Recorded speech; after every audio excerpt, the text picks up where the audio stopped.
Now for the show that's truly too hot to handle. It's The Melting Pat, and it starts right now.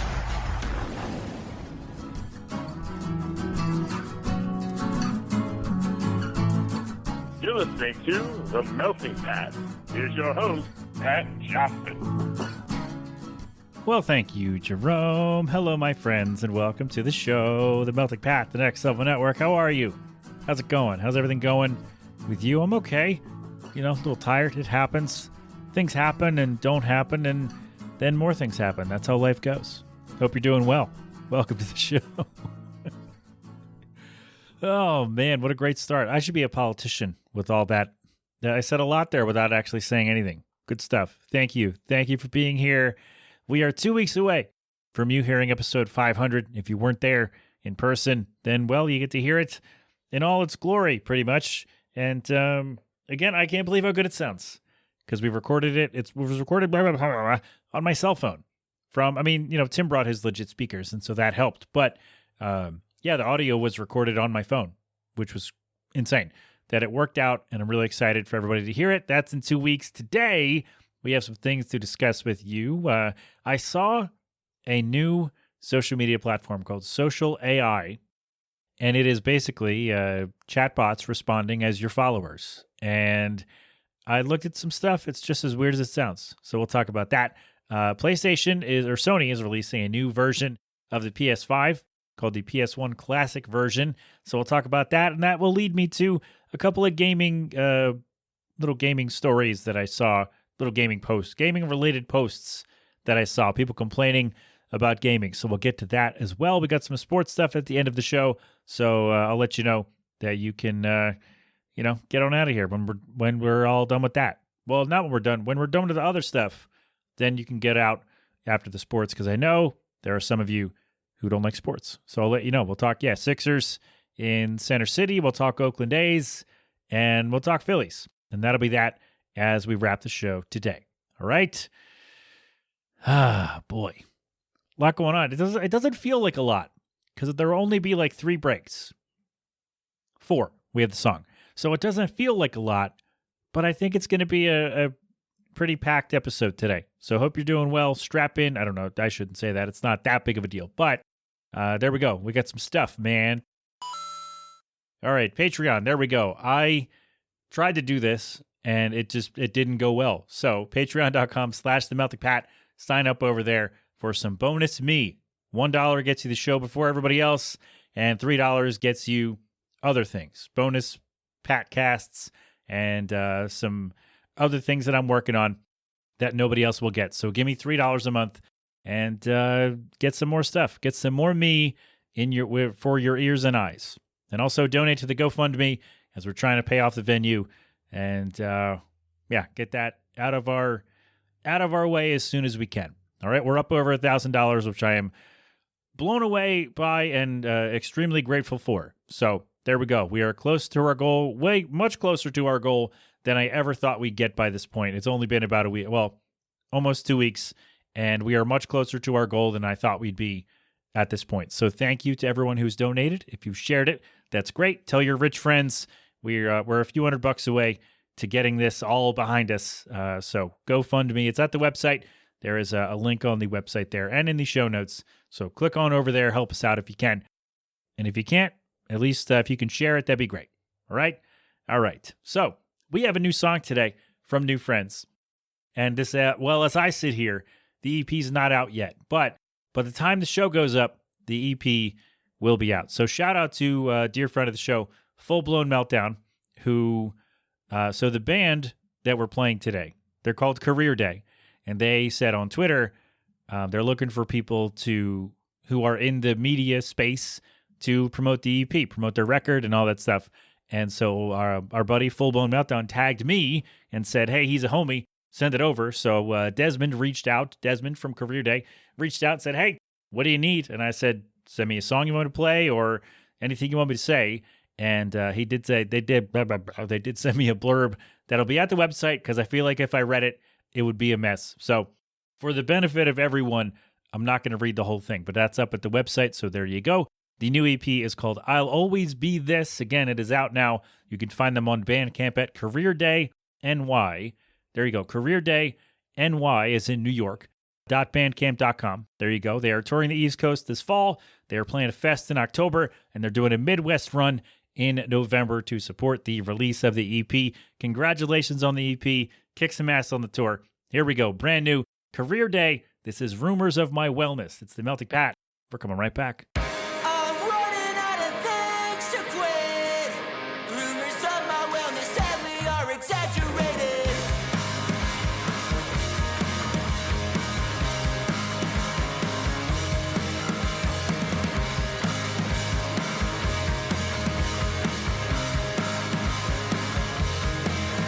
For the last 3 months, I put the bottle down because I thought that once I ditched the booze, I feel like new, but all I found was same that was bottle shame, regrets and fits. No matter how many steps I take, I'll always be this. I'm running out of things to quit. Rumors of my wellness sadly are exaggerated. Either way I detoxify, it still feels like I'm picking poison. Sad to say, encouragement still became so mundane. Once I had to keep on doing it. Regain consciousness to age, revisiting crooked, broken frames that I can change, that I gotta live with. As the mountains start to plateau, feels like maintenance, not a milestone. Sorry that I sound annoyed, I know that it is not the point. Someone tell me when the joy kicks in. I'm running out of things to quit. Rumors of my wellness sadly are exaggerated.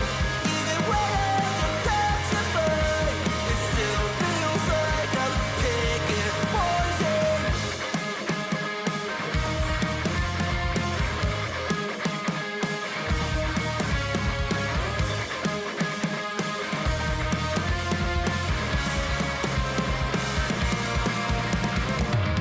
I'm running out of things to quit. Self-improvement is so damn overrated. Even when I detoxify, it still feels like I'm picking poison. I'm running out of things to quit. Rumors of my wellness are sadly exaggerated. Even when I detoxify, it still feels like I'm picking poison. Still feels like I'm picking poison. Still feels like I'm picking poison.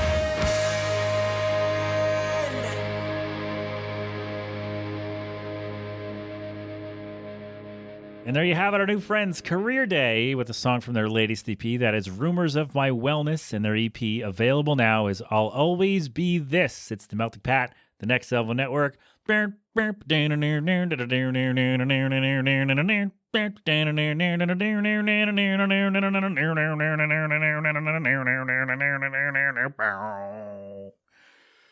God, I should have taken a breath. I should have taken a breath. There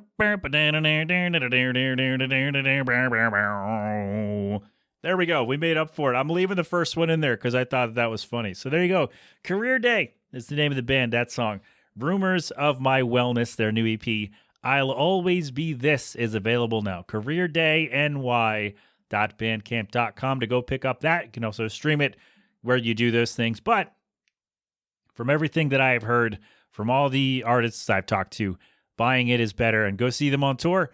They're touring the East Coast in the fall or in October, and Midwest in November. They're playing a festival in October and all that. All right. More info at themeltingpat.com. There you go. Thank you to our friend Full Blown Meltdown for the shout out. Thank you to Desmond for reaching out. And I hope that the mouth riff didn't offend you. So there we go. Career Day. Rumors of My Wellness. Go check them out. Tell them Pat said hello. And they'll go, that guy? Man, that guy should really do some cardio. You're right. You know what? You're right. I really should. There you go. Thank you, my friends. Kick some ass on the tour. I almost said best of luck, but I don't think you're supposed to say that to performers.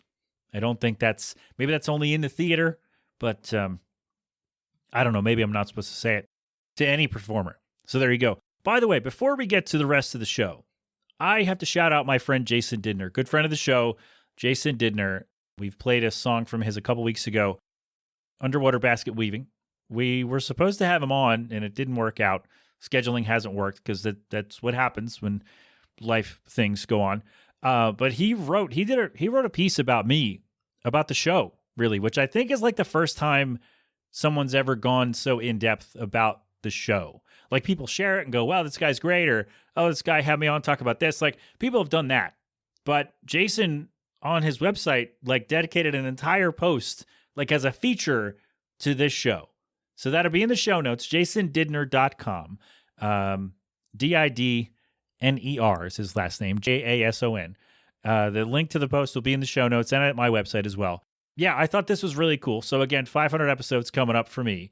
And he decided, hey, to commemorate that, I'm going to write a thing and talk about how I discovered this show and how now I listen all the time and how all the things that kind of go through. And it was a nice reminder, by the way, of things that I've said on the show, because he mentioned some stuff that I don't even remember talking about, which is great. Because like when I do the show, it's just like, okay, we do this, and then I edit, and then kind of right away, I'm on to planning the next episode, because the way that my schedule goes, I just kind of have to record and fit it in where I can. And so I don't always have time to rest on the episodes and kind of digest what's going on. And so, yeah, I go week to week. It's like somebody asked me years ago, how do you generally plan episodes? And the new, like, planning for the next episode starts kind of right after I'm done recording, right? Because then it's like, okay, we did this, now we're going to do this and this, and it's kind of a jumbled mess. And so whenever someone says, hey, remember you talked about this, generally the answer is no, I don't. And I'm grateful that someone else paid enough attention to remember and then speak highly of it. So Jason, thank you very much. We should have him on, right? We should have him on the show at some point. That'd be fun. But yeah, he decided to commemorate the 500th episode of this show by doing it and like a whole feature on his website about this podcast. And so I was blown away. What a pleasant surprise. And yeah, so go check that out. It's a good read, I thought. Good. Well, it's about me. So, if you don't want to read about me, then, don't. But, you know what? Click on it. Even if you don't read it, click on it and scroll. Give him some clicks and some time viewed on the website, even if you don't care to read about me. But thank you, Jason. I wanted to mention that before we get to the rest of the show, because I was going to mention it up top, but then I said, no, let me do the song first, and then let's do that, and then we'll take a break, and then we'll do the other things. So thank you, Jason, for the feature, and go check it out. The link will be I shared it on my socials, but the link will also be in the show notes at the website. So go ahead on over to themeltingpat.com for more from that, and check out Jason's music as well. All right. We good? That was a lot. That was a lot for one break. We're going to take a time out, and then we're going to talk about some other things right after this. I like doing it this way, by the way, breaking up the tracks. It's something I learned when I was recording the show on Soundtrap that I did for like a month. Because, yeah, whatever happened with my program, I don't know what happened with the program in that month that I couldn't use it or didn't want to use it, but the software recommended, hey, stop and save every 15 minutes to keep from losing your work. I'm like, that is generally a good idea when I have the time to do it. And this is like when I'm at work, I'm like on breaks at work, so I just do it in little chunks when nothing's going on. And then I edit in pieces, and it's a less arduous task to do it in 13 to 15 minute chunks than 45. So yeah, there we go. No, I'm not going to do the pause sound effect. It was funny for me, but did anybody care? I don't know. Anyway, let's get on with the show, shall we? That's 45 seconds of me that you didn't need. So I saw this the other day. I saw a post about this the other day about an app called SocialAI. And I'm not going to lie to you, friends. This is one of the saddest things I've ever heard. And it was somebody like some web developer in his late 20s was like, hey, I want to make a new community where, it feels like your friends are there, but it's all AI. So now, I'm not new to chatbots, by the way. Like ChatGPT, everybody's like, oh, this is a technology. Look, man, we had Smarter Child on AIM back in the day. You would add Smarter Child to your friends, to your buddies list, and you would chat with them.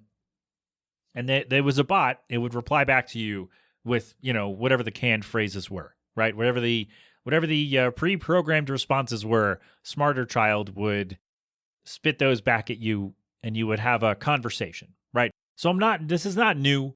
Omegle was a thing that was like chat with strangers. And so I think those were real people. I kind of suspected some of those were AI. But I just read that Omegle shut down last year because there was a big lawsuit. And so it was actually a pretty dark kind of dive on Wikipedia. So I'm not going to bring you down with it here. But Omegle was like chat with strangers. Just you open basically the website was a chat window. You kind of logged in, or you said, type in the chat box, and then some random person, or who I thought was a person, would be chatting with you. And then you could end and start again. It was like chat roulette without all the wieners. That's what I thought Omegle was. Although I think Omegle did video for a while, but not when I used it. Anyway, so chatting with bots or chatting with weirdos online is not new, but I feel like SocialAI is like Chat GPT all over your replies. So the creator, his name is Michael Sayman, or Michael Sayman, Sayman, Sayman. He said on Twitter, it is, quote, designed to help people feel heard and to give them a space for reflection, support, and feedback that acts like a close-knit community. So this is only available in the Apple Store, so I can't use it yet. I couldn't test it myself, but I saw some screenshots. I saw some pieces about this, and I did some research here. And you choose what kind of followers you want, like what kind of responses you want. You could have people who are fans, or people who are going to be friendly, or people who are going to criticize you, or people who are going to be kind of either optimists or pessimists based on what you're sharing. And you share a post on SocialAI, and the bots in the categories you chose will respond in kind, right? They'll respond in the kind of vein of, oh, that's a great post, that's a great point. Or like, hey, let's talk about Bitcoin.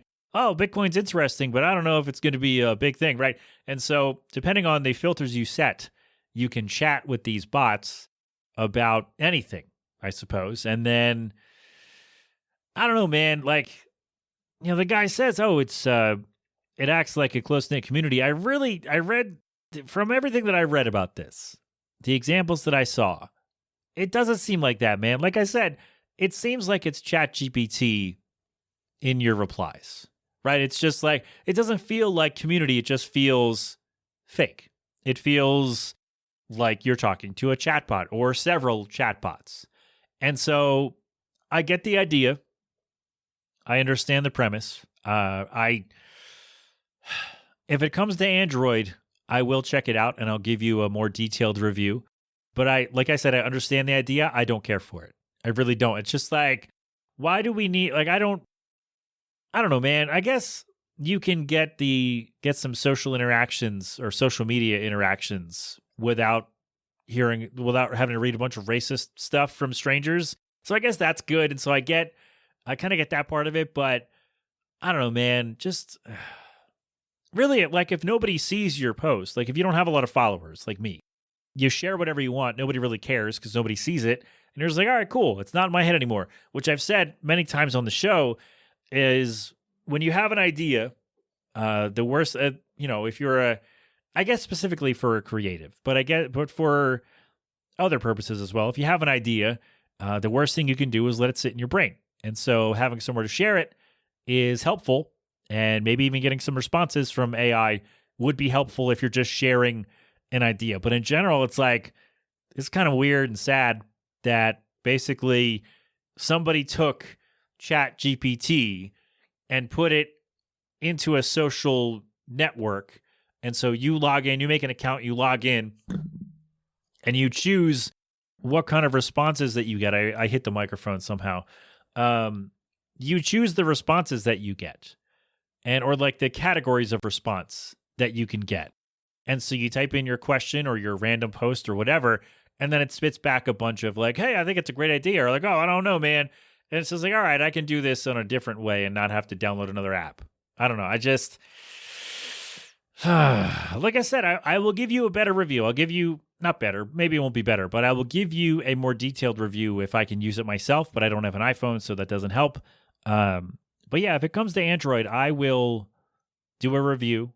I'll come back and we'll revisit and we'll do this. But I don't know. I just feel like it's not something I really want to do. Like, I'll do it for the show. But if you showed this to me, like if I didn't have a podcast and somebody showed this to me and said, oh, check out this social AI, I'd be like, I don't care about this. It's not a thing I want to do because I don't know. I guess I can just use ChatGPT, right? Here's what I'll do. That's what I want to know. I want to see if I can ask the same questions on ChatGPT and in social AI and see if the answers are similar, if they're exactly the same, or if they're totally different. That's what I'm going to do. I'm going to, if I can ever use this, I am going to compare and contrast, I suppose, the answers from social AI to ChatGPT. Because I'm curious, because like it's all AI, right? It all pulls from things that already exist. It's not creating anything new. I guess, it does, quote unquote, learn based on the information that it's given, and it can pull from other information, and then that's how we get all these things. But that's kind of a larger conversation. But I just feel like who asked for this? I feel like I ask that a lot on this show when somebody presents an idea or like a product or whatever. So like, who wanted this? Who asked for this? Who said, hey, you know what I want? I mean, I guess I would say I miss Smarter Child, and Omegle was fun. But, do I really need to do this? No, not really. Will I do it for the show and make another segment out of it? Absolutely. If it ever comes to Android devices, it comes to the Google Play Store, I'll do it. I will do that for you. But in general, I don't know, man. I guess I could just use ChatGPT if I wanted to get some basic answers to weird questions. I do wonder, like, okay, here's what I want, though, because if you're on Threads at all, then you may have noticed that it's a lot of engagement bait posts, which we've talked about on the show. Like, oh, what do you think about this movie? Or what do you think about... It's like very clearly basic just to get answers and clicks and whatnot. I think if all those people move over to social AI, then Threads will get more fun again. Maybe not. Anyway, there you go. Social AI. It is a social media network comprised entirely where your followers are entirely AI bots. And I'm a little curious to try it out, but like as a premise, I'm like, all right, like it's interesting, I guess, but do we really need it?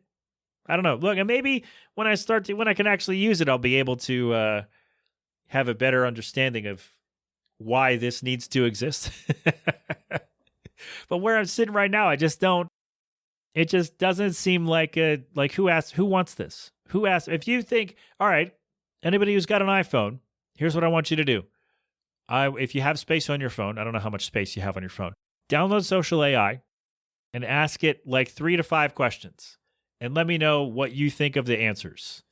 Or if you want to share them, you could do that as well. And then we'll go over them together. But if you have Social AI, let me know how it is.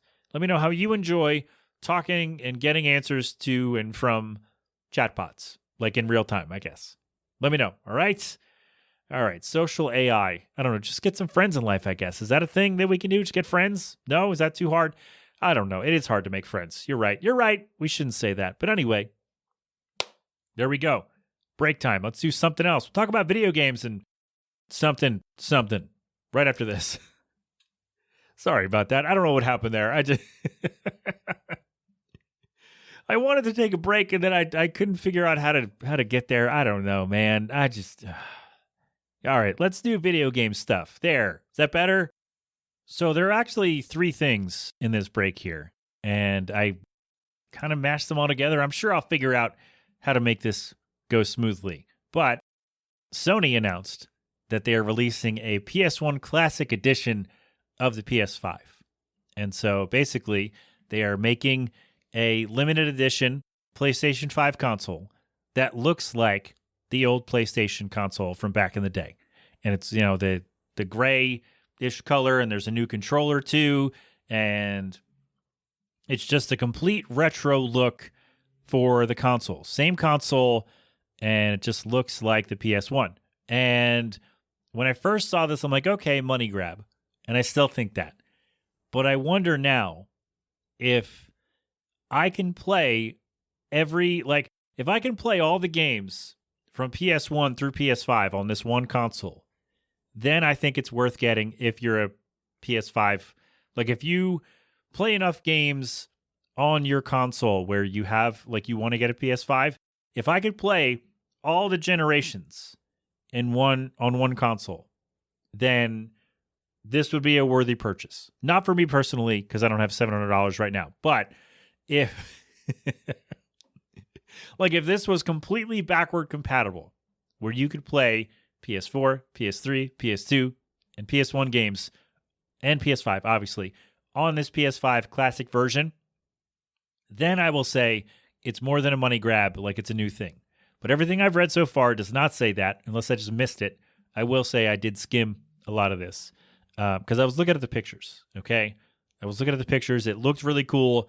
Then I saw the price. Then I saw there's no disk drive, and that's nonsense. But also, kind of related, this is how I saw it, is that GameStop is trying to work its way back into, I don't know, an actual game store again. Because basically, a lot of GameStops are like, yeah, accessories, controllers and headsets and things like that. There are some games, right? Some people still play games on disc, and that's good. So they have those. But it's like Funko Pops and plushies and some pre-owned stuff. But it's a lot of gaming now is digital. And so, why do I need to go to a store when I can just get it online and have it on my computer or download it to my console and go from there? That said, I should remind you that if you have a PS console, I would not put my credit card information on that because Sony has been breached a number of times. So I would buy the PlayStation store gift cards or, whatever console you have. I guess we'll stick specifically to PlayStation. But I think as a general rule on your consoles, don't store your credit card. If you got Xbox or whatever, or Switch, I would buy whatever their gift card is to use in their shop. I would buy those and use that balance instead. All right. So just a PSA, don't put your credit card on a video game console because, well, at least one of them has been breached multiple times.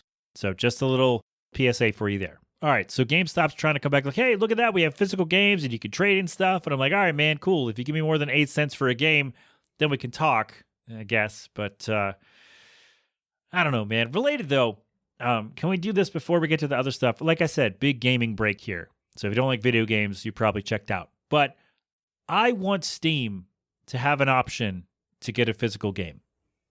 I want to be able to play it on a disc, play a game on a disc. Maybe they would not do this. They would absolutely not do this because the potential for me to give away the game for free would not work. But for some reason, I thought, what if Steam let me buy the actual file of the game and transfer it to a disc? But then, there's no way. If they did this, they're not going to do this because this is a stupid idea for a business to do. But if they gave you, it's called an ISO file on on some older discs anyway, like a disc image file basically of the game, and they give you that, you can burn it to a disc, right? But then there's no way for them to stop me from making 40 copies and giving a brand new game to my friends for free. So that won't work. Somehow that's where my brain went.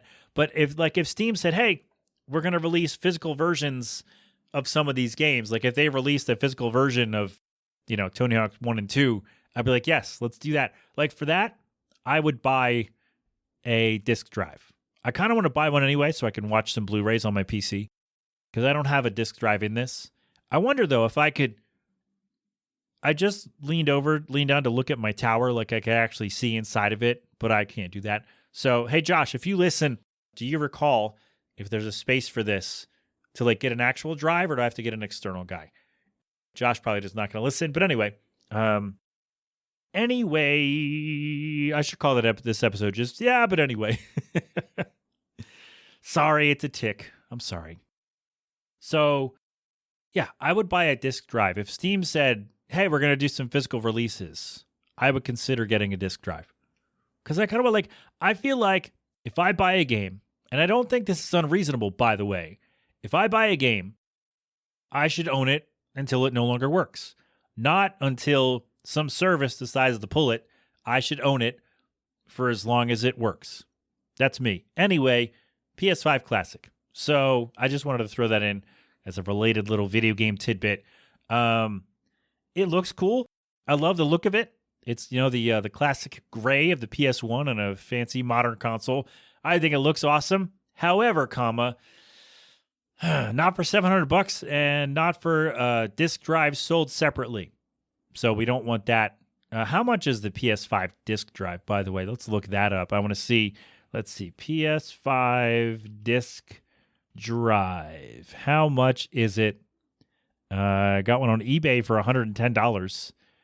The disc edition of a PS5 is selling at GameStop for $470 and at Walmart for $500. So there you go. Here we go. PlayStation Direct. Buy disc drive, $80. All right, that's not terrible. But man, I don't like that you got to add a disc drive to your console. Like, I don't know, man. I just feel like all right. I grew up playing games 30 years ago, so I guess things have changed. But, and again, I'm a guy who plays mostly digital games at this point in my life. But I don't know. I don't like that it's not included. It's just weird to pay, to charge $700 for a PS5 and not include a disc drive is nonsense, which is why I think my delusion of grandeur up there about backward compatibility is not going to exist. It's not going to happen because why wouldn't they? If they were going to make a completely backward compatible console, it would include a disc drive, right? It would also then be $850. But and I know when you introduce more hardware, there's potential for it to break. Like the PS3 hardware was awful. That disc drive would just stop working. So it was bad. But the PS2 was great because my PS2 still works just fine. Anyway, yeah, I feel like if they were going to make a completely backward compatible version of this, first of all, this would be the one to do it. If you're making it look like a PS1, I should be able to play PS1 games on this console. But I would imagine they're not going to do that. But I do wonder, well, first of all, I want the controller because it looks really cool to upgrade my PC. I'm currently using a PS2 controller with a USB adapter. I got to do some work on it to get all the buttons to work. But it works just fine generally. But yeah, if the controller, the PS5 classic controller looks really cool. It's probably $90, which I don't want to spend. But that's my my input on what I would buy because I'm not going to buy a PS5 because I don't have time to play that. But but hey, if this is your thing, then by all means go for it. But man, $700 for no disc drive and very likely no backward compatibility. That's a lot, especially if you already have it. And they're only going to be 11,000 made, which is that's so. It's like when the mini versions of the classic consoles came out, like the NES Mini and the Super Nintendo and the PlayStation Mini, whatever, and they made 7,000 or whatever. Oh, why can't anybody buy it? Yeah, because guys go to one store and buy them all and then sell them for 5 times as much. And so I feel like that's what's going to happen here. So don't pay, what's 7 times 5? $3,500 for a PS5 Classic version from a scalper. Don't do that. Don't reward them for that. But good luck if you go to get one. I hope it works out. All right. But I wanted to mention this too. Do you think that people are going to all right, let's say you don't yet have a PS5 and this is the one you buy. Are people going to take off for the day to play it? Because I feel like that's a thing that could happen, right? Let's see, did I ever take off for a whole day to play a game, like a brand new game? That's a good question. I'm sure I thought about it. I'm sure I considered it, but did I ever take off for a day to play a game? I don't know, man. I'd have to think about that. It's something I definitely would do, though. That's something if a new game came out that I was like, yes, I want to do this, I would take off and play the game. So I saw a post the other day where a woman was complaining that she said, my boyfriend, a grown adult, took off from work to play his new video game all day. And I'm like, me, as a guy who plays video games, I was like, that's actually kind of awesome. I wish I could do that. And she shared it in such a way where she definitely expected everybody to be on her side and to be like, yeah, he shouldn't do that. He should blah, blah, blah, blah, blah, and do all the stuff, right? But a lot of people came down on his side. Like, okay, did you have anything going on that day? No. Does he get paid when he takes a day off? Yes. Does he have any other responsibilities that he has to do, that he has to attend to, that he was avoiding by doing this? No. And by that, I mean, or I think what they meant and what I would mean is, do you have a kid? Or are you taking care of a relative or a friend or whoever who's, unwell, and like you're their caretaker and you agreed to help somebody out? And that answer was no. All right, then what's the problem? You're just mad because he made a plan to do something fun without you. Maybe he also invited you to play and you said no. And so you went online and said, oh, he took off to play a game. And I'm saying, all right. Man, you took off to play a video game all day when you're like 30. And I'm like, hey, I'm 36 and I would definitely do that. That is absolutely a thing I would do 100%. If a game came out, actually, I think did I take off to play a lot of Tony Hawk when the remaster came out? Well, no, so Tony Hawk 1 and 2 came out September 2020, and that was at a time when my work had pretty much shut down in terms of a lot of stuff we had to do. Like, there was nothing going on at the time. And so I was at work with nothing to do, and I played Tony Hawk, and it was great. So I guess technically I quietly took a day off to play a video game. Does that count? I don't know. I would, though. This is something I would do. And so, yeah, this woman really thought everyone would be on her side. And then they asked her follow-up questions about, like, is he shirking other responsibilities to do this? No. Is he getting paid while taking the day off? Yes. And whatever the other one was that I said. And those answers did not go in her favor. And she was shocked that people did not side with her. I'm like, well, yeah, he could do what he wants, so long as he is taking care of his other responsibilities before that. So I'm like, all right, cool. So I saw another one a while ago. A guy planned months in advance to play the new Zelda game, not Breath of the Wild, the other one. Damn it. Tears of the Kingdom. So he planned months in advance, like, hey, here's the day this game comes out. I pre-ordered it. I'm going to have it. So I took off this day from work and all my other stuff. Like, we don't have anything going on. I took off. He told his wife or girlfriend, whoever, look, I took off. I'm doing this all day. That's my plan. And she said, okay. So again, months in advance of the release of the game, he told his wife, put it on the calendar. This is what I'm doing all day. Don't bother me. Right? Which is his right. If they have nothing else to attend to before, then he can go ahead and do that. Like, if my wife said, hey, I'm going to take off all day and watch Lord of the Rings all day. Like, okay, you got nothing else going on? Is the kid taken care of? Yeah. All right, then go right ahead. Do what you got to do. No problem with that. And so this woman then decided, this guy's wife, then like a week or two before, planned a dinner party for that day. And so the guy said, okay, like, I'll help you set up. I think he agreed to go up and say hello when people arrived. But then other than that, I'm going to be in the basement playing my new game like I planned for months. And like you knew about for months. So he made his plans, and she absolutely expected him to break those to do this dinner party. And I don't think it was like their friends. I think it was more for her friends to come over and have, you know what? Let me look this up. Let me see if I can find it. I'm going to pause so you don't have to hear me click-clacking through. Let me see if I can find it and get the exact details to really help this story. Hold on. Okay, I found it. It was an Am I the A-hole? And I'm sorry if I did this already. I'm sorry, but it's related to what I'm talking about. So it's an Am I the A-hole for not hosting a party my wife planned earlier this week when I had planned long ago to only play video games this weekend. So, all right, so this is from whoever this is.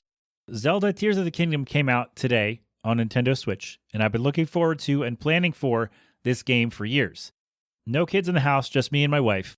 Starting 6 or so months ago, I told my wife that when this game came out, I would essentially become a hermit and go into a hole for the entire weekend of its release.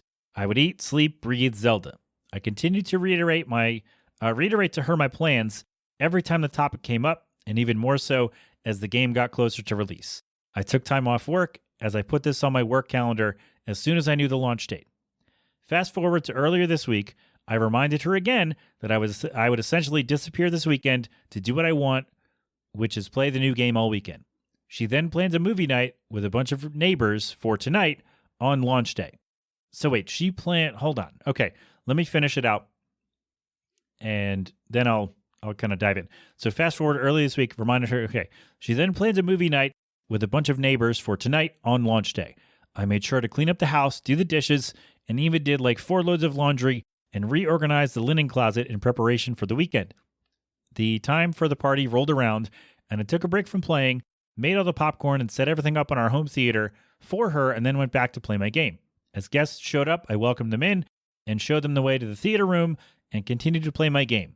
When the movie was over, I greeted them again as they left, and then I helped clean the kitchen on another short break. Fast forward to now, my wife is mad at me for playing my game downstairs while she hosted a movie night alone. She said it was weird and stupid that I couldn't carve out a couple hours for this movie night. It's just a stupid video game, she is saying. I reminded her that I made my plans for this weekend months ago and that what I did does not contradict what I've been telling her I would do for months now. So am I the a-hole for playing my new game while she hosted the movie night? And Reddit has already ruled, by the way, this is a year ago. So Reddit has ruled that this person's not the a-hole. And I agree, absolutely. So months ago, he put it on his calendar, took off from work and said, hey, I'm not doing this is what I'm doing. And then with a week to go, she planned a movie night. And then she got mad. He did she wanted him to break his plans that he made for months and told her months in advance, this is what I'm going to do. And then she got mad. So it's okay.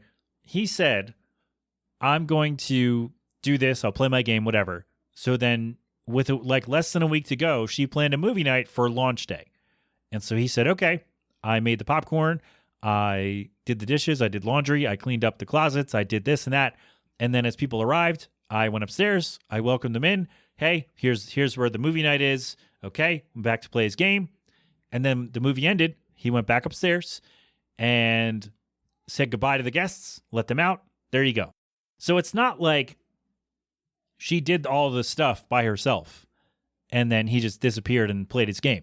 He stopped, did his thing, did things around the house, let the guests in and bid them adieu, and then just went back to his game as he said he would. But it's not like he completely ignored her, but she was mad about that, and Reddit has ruled, and I agree, that he's not the a-hole. So he had plans, and he had plans 6 months in advance, and she made a plan 4 days in advance or so, and thought he was going to break his plan and was mad that he didn't break up his plan because she decided to do a new thing. Oh, you're just playing a game. Yeah, something that I've wanted to do for a long time. And you didn't say, oh, no, we're doing something else that day until the week of release. And so it's just so weird that these people get on and they expect everyone to be on their side when they say, oh, my boyfriend took off work to play a game, or oh, this happened. But as long as they're not avoiding other responsibilities, and as long as they get paid to take that day off, if you take an entire day off to play a video game and your job does not pay you when you don't work, that's bad. Don't do that. You do it on your off time in that case. But if you have a job where you can get paid to take a day off, then yes, take the day off. You're still getting your money and you've already handled all of your responsibilities. This guy went above and beyond, I would think. The wife planned the movie night knowing that he wasn't going to be there. And he still went up and set everything up and let the guests in and still took time out of what he was doing to do this thing that she newly planned. So I feel like maybe I already talked about this, but anyway, related to video games, the point is, like I said, so long as you're not foregoing other responsibilities and so long as you're not losing out on money on purpose, then game as much as you want. And I love that everybody partners who don't play video games definitely don't like, they're like, oh, it's just a video game. And then they go on and say, oh, my boyfriend's just playing video games all day. He took off from work to play a new game. And everybody's like, they definitely expect the people to go on their side to be like, yeah, you should do blah, blah, blah, do this with you or whatever. And everybody's like, no, he carved out his time and he's still getting paid and he's, taking care of all his other responsibilities. And yeah, you should let him do that and not be mad at him. And I love it. Like they go on and they hit post and they're like, oh, this will get him. And then it goes the other way and it's very funny. So yeah, game as much as you want, so long as you're not losing money and you've already taken care of your other responsibilities. Because like when you play video games when you're a kid, you're like, man, this is great. I want to be able to do this. Like I can't wait until I can buy my own games and play, the games that I want to play because I can get them whenever I want. And then you do that and you don't have all the time to play games because you have a job and you have things to do. So when you can carve out the time to play a new game that you've been really looking forward to, that's a great feeling for a gamer. As somebody who plays video games, that's a great feeling. And so as long as you're not getting out of other responsibilities to play a video game, like you've already taken care of your stuff, go right ahead, do it up. And I don't know, don't let your partner yell at you. Like, why are you mad that somebody took off from work to play a game? Like, do you not have hobbies? Do you not take a day to go do whatever you want to do? Because you can definitely do that unless they're like, then we get into a whole situation of, we're not going to do that. But we were going to go down a different road. We've been here long enough. But it's just really funny how people will get so up in arms. They're like, oh, my boyfriend's playing video games. Like, yeah, okay. If he's playing too much and he's, skipping work and losing money and not doing laundry or dishes or showering or whatever, then that's a conversation to have. But if you're just upset that he's playing video games instead of whatever, right? If he's just doing that as a thing and he's planned an event for himself to play a new game, like if you're mad about that, that's not his problem. That's yours. So I guess let's bring this back around to the PS Classic. If you are taking off to play your PS5, if you're lucky enough to get a PS5 Classic, just make sure that all your other stuff is taken care of and you shouldn't have any problems. And have fun. Video games are supposed to be fun, so go have fun. All right? All right, bad clap. Anyway, that was maybe better. All right, we'll take a break. We'll come right back. We'll do sports. So if you don't like sports, bye. Thanks for coming. Everybody else, we'll be right back. Okay, if you don't like sports, if you don't care about, what are we talking about here? Sixers and Oakland A's and the Phillies, then your time has come to get on out of here. Skip ahead. It's okay. Well, or just turn it off. Just close the browser, delete the download, whatever you do. Check out Career Day on Bandcamp and tell them I said hi. Thanks for coming. All right, for everybody else, let's do some sports stuff. So blah, blah, blah. I can't speak. Let's do some sports stuff.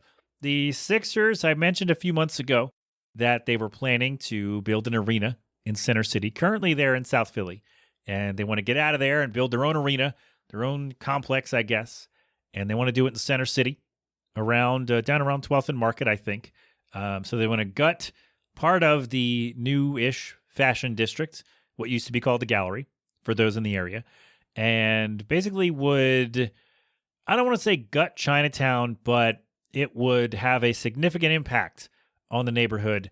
And I mentioned at the time, I like the idea of a Center City or of a downtown arena, but I don't like destroying a neighborhood or at least heavily impacting in a negative way a neighborhood to do it.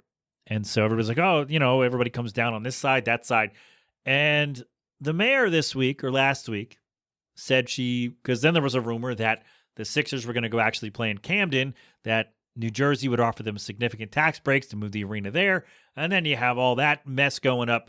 And so then the mayor of Philadelphia, Sherelle Parker, said she reached an agreement with the city and the team to build the arena in Center City and offered no other details because that's how the mayor has done her stuff. And we're not talking about that. But I like the idea of a Center City arena. I really do. It's easier to get to. You can get to it on all the major transit ways if you don't want to drive. And like driving downtown for some people is a nightmare. Other people are fine with it. But if you let's say you put it at 8th and Market or 11th and Market, then you are open to the regional rail, the actual train. there is a subway that goes to 8th Street, and you can connect. You can go, still underground and just walk to the arena, walk to 11th Street, where this would theoretically be. You can get there from Patco. That also goes to 8th and Market, and you can just walk underground and go to the game. So subway, Patco, Regional Rail, the L stops at 11th and Market, so it'd be right in there. So that's great. A number of buses go down that way. And so if you don't want to drive downtown, you don't have to. And then, weirdos from the suburbs are like, but I don't know how to, well, learn how to take the train. Okay. Like it's not that big of a deal. It's easier to get to there, get downtown from most places in and out of the city than it is to South Philly. Because Regional Rail doesn't go to South Philly. You got to take the subway. And that's it. You take the subway or you drive or you Uber, right? So if you do it in Center City, you have more options public transit wise to get down to the game. So that is why I like the idea of the Center City Arena. I do. However, I don't know what they're going to do in Chinatown to do this. But I don't like that part of it, especially because reportedly at the time of the press release where the mayor said we've reached an agreement, they had not talked to the representatives, the union people from Chinatown or the neighborhood people from Chinatown, which is not surprising because in the summer, a few months ago, when the mayor said, hey, city workers come back to the office 5 days a week in July, there were no union reps in that press conference because she'd not spoken to them. And so I don't like the way she's doing it. I don't like the way the city is handling this. But I like the idea, theoretically, of a Center City Arena. I still like the idea. I don't like the plan of gutting a neighborhood for it. And I know there's probably not a lot of other ways to do it. But I don't know, man. Is there a way? Let me think about this. Because they redid the gallery, renamed it the Fashion District. But a lot of it, when I was there a few months ago, a lot of it was kind of empty still. Or kind of it didn't feel like I was at a new shopping place. It was there's some food stuff in some stores, and that's it. I don't know. It just felt like they redid it, and then more empty stuff.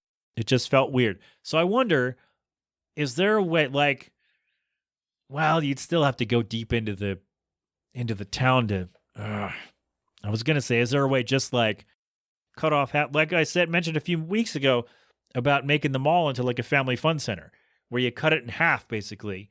And half of it is stores and food court and all that. The other half is experience stuff. Is there a way to do that with an arena? But then I'm like, nope, you idiot. The arena is much bigger than what you're thinking of as far as some stores go. So I don't know, man. Having it in South Philly is cool. Having the Sixers in South Philly is cool because everything else is down there. However, it's a nightmare for parking and getting in there and out of there, especially when there are multiple events going on at the same time in the complex. So I get why they want to get out of there. I do. And again, I like the idea of a Center City Arena, but man, it just feels really shady the way the mayor has handled business so far in making big decisions. I don't like how this ends for Chinatown. They reached an agreement for the arena in Center City, and none of the representatives from the Chinatown, union people or whoever, none of them were there because she hadn't talked to them. Or from them, they said, hey, the mayor never talked to us about this, and she went ahead and agreed to do it. And so I like the idea. I just don't like the way she's going about it, and I don't think this is going to end well for, say this all goes through. I don't like how this ends for the people in those neighborhoods. It just doesn't sit right with me. Somebody suggested when they first said they want a new arena, the Sixers want a new arena, somebody said just shut down Franklin Mills and put it there in the far northeast. And you know what? I'd be okay with that too. Because we went to Franklin Mills in the summer, and that place is a ghost town. And they're in heavy debt, can't pay back their loans. So, yeah, I would actually support more putting it in the Northeast at Franklin Mills rather than downtown. Because, you'd have to redo some bus routes and stuff like that and, get some better public transit out that way. But I think it could work, man. I think it could work. Anyway, Sixers, Center City Arena. I like the idea. I don't like the way that the mayor's going about it. Let's see. Did we have any updates since then? Okay, so the mayor formally endorsed a proposal to bring the arena to Market East. So she plans to make a larger, more public presentation later this week. So I guess this week she's going to make a public presentation about it. And then it goes to council, and then they figure out where to go. So this doesn't necessarily mean that it'll work, because you got to have hearings and they got to go through all the real planning stages. But having the endorsement of the mayor is good for the arena, bad for the people who live where it's going to go. So, man. All right. So that's today. So they write up the legislation, and it goes to council, city council, and then they vote on it. And then, as this article says in the Philadelphia Tribune, then the real work begins. So not definite, but it's leaning that way. And again, the idea is good, but how are you going to really make this work? I guess we'll find out. All right, there you go. Sixers update for you. Sixers and Market East, Sixers and Center City update for you there. Saying Sixers that many times in a row. That was a lot. I shouldn't do that. All right, let's talk about, speaking of people with influence who are shady at best, the A's are done in Oakland. The Oakland Athletics will, as of this week, be done playing baseball in Oakland. And this has been going on for a while, that the A's are going to move. The owner wants to move the team.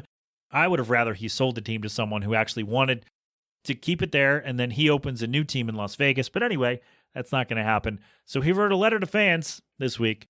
And what I want to point out to you, I'm not going to read the whole thing, but I'll share it on the website. But he kept saying, he's like, hey, we tried, which was not true. That man is talking out his ass. That is not true at all.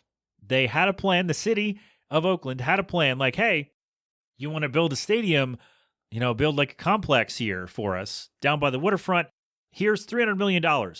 We can develop it. We can bring up this area, and we could do a whole complex, have a new stadium, new ballpark, and shops and food and all this stuff. The city said, hey, here's $300 million. And he backed off because he wants to go to Vegas. He wanted to move the team to Vegas. He wants a baseball team in Las Vegas. And the owners approved it. The league owners said, yeah, you can move to Vegas. And so the annoying part about this, first of all, is that this rich a-hole gets to decide the fate of the team and, rip the baseball team from the city after, for years, not caring to actually put together a contender. But anyway, what really bothers me is that for 3 years, because the stadium in Vegas is not going to be ready for 3 years. So what they're going to be doing, instead of playing out the next 3 years in Oakland, they're going to play in Sacramento. Do you cross the T in Sacramento, or is it Sacramento? Believe in Sacramento, Sacramento, there I go. Sorry. I'll be sure to come back when the Lakers beat the Kings in May. There you go. That's a joke for one person. I think I did that already. It's fine. But they're going to play in Sacramento in a AAA ballpark. So that means that major league teams will have to play in a minor league ballpark because the owner of one major league team decided it's not worth it to keep the lease or re-up the lease for 3 seasons in Oakland before they move to Vegas. So instead, they're playing in a minor league ballpark for 3 seasons while they wait to move to Vegas. Look, if you want to move the team to Vegas, that's your thing, right? But why can't you play in Oakland until you move to Vegas? Like, why can't you just say, hey, we got 3 more years to play in Oakland, and then we're moving to Vegas? Instead, hey, bye, Oakland. We're going to rip your team away from you and then play in Sacramento for 3 seasons in a AAA ballpark and then move to Vegas. So I just really what I would want, what should have happened is that because Major League Baseball does want to expand, and Vegas has been a city on that list. So what should have happened is John Fisher, the owner of the A's, sells the team to somebody who wants to keep the team in Oakland, and then he says, hey, you want to put a team in Vegas in the next 3-4 years? I want to own that team.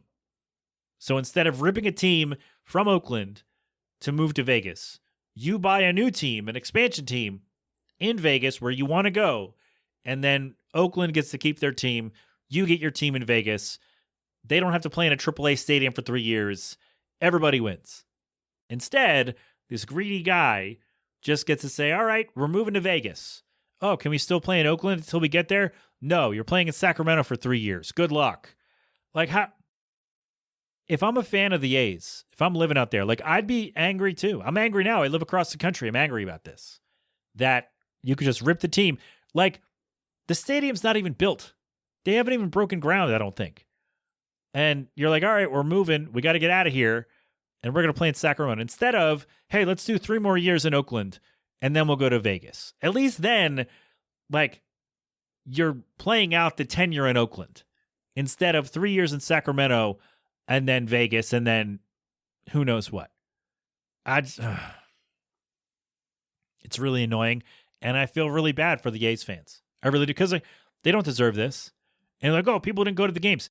Yeah, when the owner gets rid of, like, doesn't want to pay salaries, and wants everybody to, as soon as they're, it's like the Pirates, right? As soon as guys get good enough to be able to make a good contract, the team doesn't re-sign them, and they go somewhere else because the owner doesn't want to pay. And you wonder why they sit in the cellar for years and years at the bottom of the division. And, oh, when are they going to make the playoffs? I don't know. The owner doesn't want to spend the money. That's what it comes down to. And it really bothers me that an entire city of fans that have been there for generations now just don't have a team. And it's just so, like, there's nothing I don't like. I hate that the owners approved it. I hate that John Fisher just gets to do this on a whim, not on a whim, but it feels that way.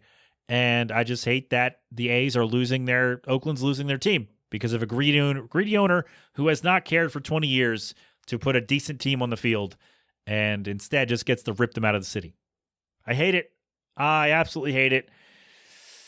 Oh, man. I'm sorry. All right, A's fans, if you're listening, for what it's worth, I'm sorry. I hate it too, and I'm across the country. So, oh, man. So, bummer news aside from the sports. So, Sixers in Center City, who knows what's going to happen there. The A's have to go to Sacramento for 3 years, but your Philadelphia Phillies won the NL East.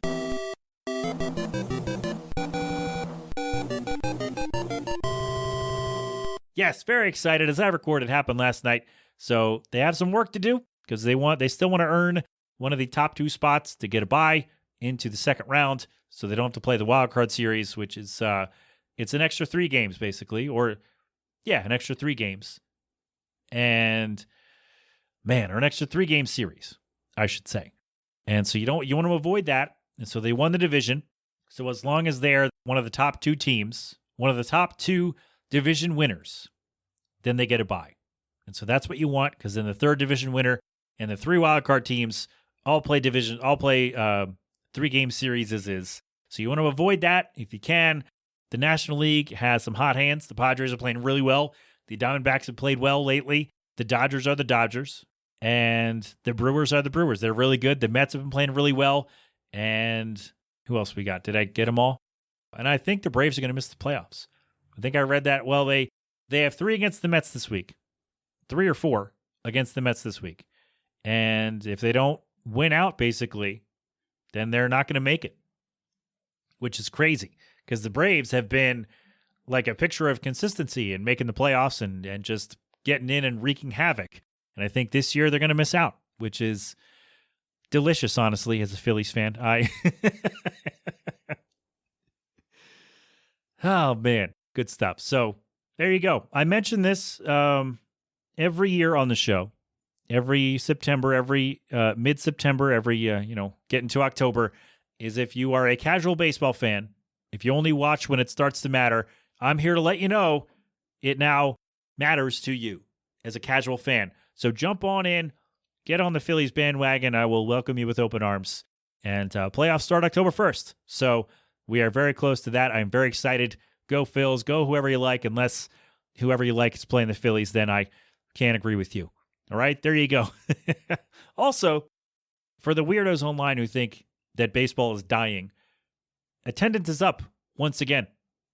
And it's back-to-back years. Attendance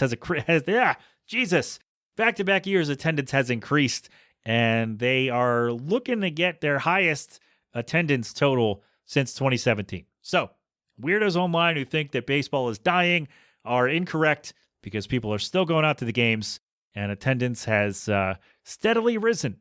So there you go. That's your baseball news for you. I know I should have probably really jumped into other teams and whatnot, but I'm just focusing on the Phillies for now. And then once the playoffs start, we focus on everybody else. All right? All right. There we go. We did it.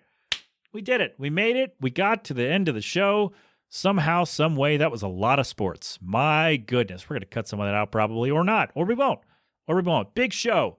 Big show. We haven't done a big show in a while. And then in 2 weeks, it's like a 2.5 hour show. So not quite, but it's definitely a longer show. So there you go. Episode 500 is definitely longer than any show I've done in a long time. But as for today, that's it. My thanks to Career Day for the tune.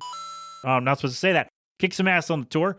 CareerDayNY.bandcamp.com for more from them. More info also at themeltingpat.com, which is where you can find more from me, Mr. Marblemouth over here. Sign up for the Patreon, sign up for the newsletter, donate to the GoFundMe, and just let me know. Just come say hi.